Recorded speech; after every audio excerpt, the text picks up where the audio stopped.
Good morning, THS. Today is Friday, May 26, 2017. Last couple of weeks, the DM3 classes have been working on their documentaries for Expo Fest, which was last weekend. This week, we'd like to present them to you. Enjoy.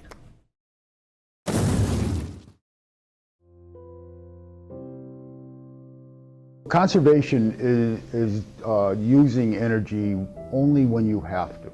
In other words, if you come into a room, naturally you have to have lights on, you have to have your computers working, but when you leave the room, you take and turn the lights off and you turn your computer off.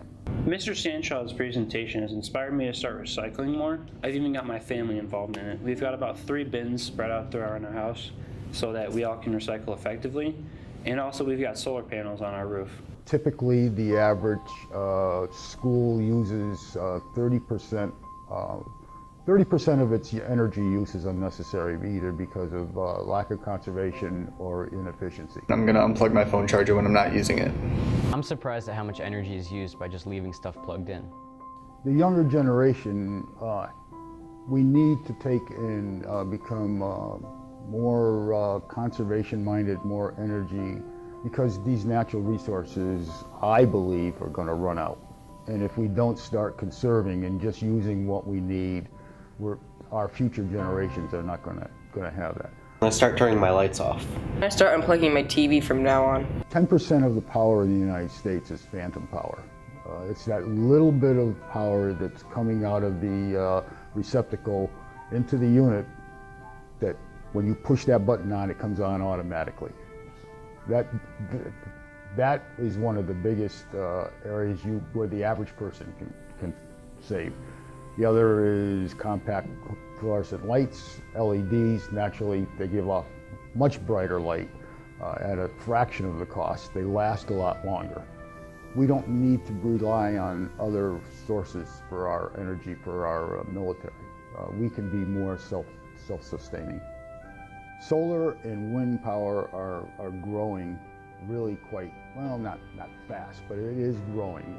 And they say that we are still going to be reliant on fossil fuels up until about 2040 or something like 2050.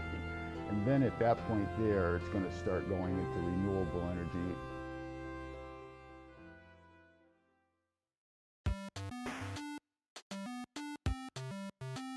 Pong, the classic computer tennis game, was the first game in a home entertainment revolution and the catalyst for the games we have today.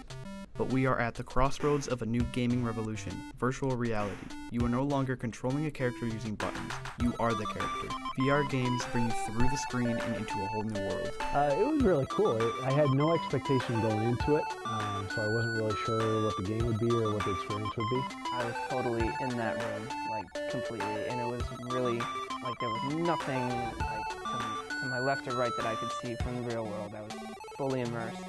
So virtual reality is the next generation of technology for games, entertainment, so on and so forth. You're really in there. You're in the room. You see, I thought maybe it was going to be, you just see this, but you see everything. It's pretty cool. I'm really excited to see how immersive games can be. I'm just thinking about the idea of me escaping reality with my friends. Sounds pretty amazing to me. I think it's going to bring a lot of cool things to our future. I felt like I was 100% there. And every once in a while I could hear outside factors, just like a chair moving, and I didn't know if it was real life or if it was in the game.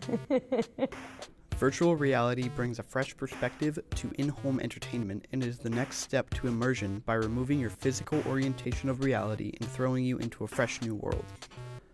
As games become better and more profitable, availability will increase, and soon every home that has a computer will also have a virtual reality headset.